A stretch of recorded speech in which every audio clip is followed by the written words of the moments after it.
Hello, welcome to 5 Minute Maths. Today we're going to talk about why any number to the 0th power will always be 1.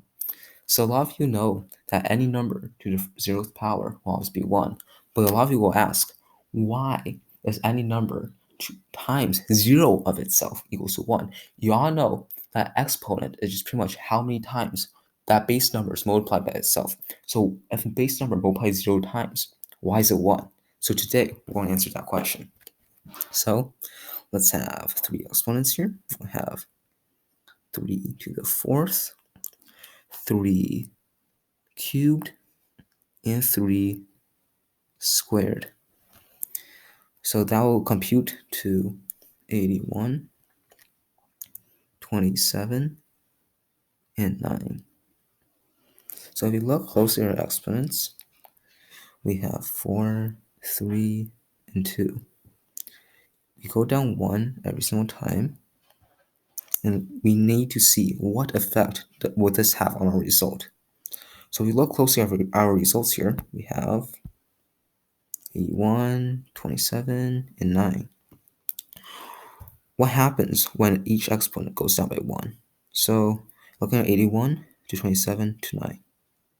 Well, I can see that 81 to 27 is divided by 3. 81 divided by 3 goes 27. 27 divided by 3 goes to 9. 9 divided by 3, well, that will give us 3. And I know that 3 is equal to 3 to the first power.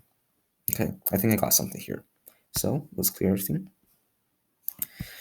So using our data here, we can know 3 cubed is equal to 3 to the 4th over 3. Okay, so how does this help us? Well, we can try to manipulate this equation here to apply to our current situation. So let's clear.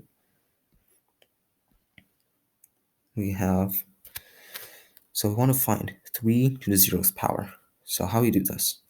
So we know 3 to the 0th power equals to 3 to the first power over 3, because we're just simply manipulating the current formula that we have, right? So let's solve this. 3 to the first power equals to 3, so 3, and then divide by 3. So therefore, 3 to the 0th power equals to 1.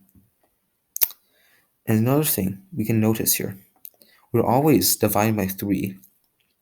And also 3, you see, 3 is also the base number, you see. So if we go back to everything, then we can realize that any number to the 0th power will always be x. Any number x will be x over x. We know that any number divided by itself is always 1, so this should equal 1. Therefore, x to the 0th power should also equal 1.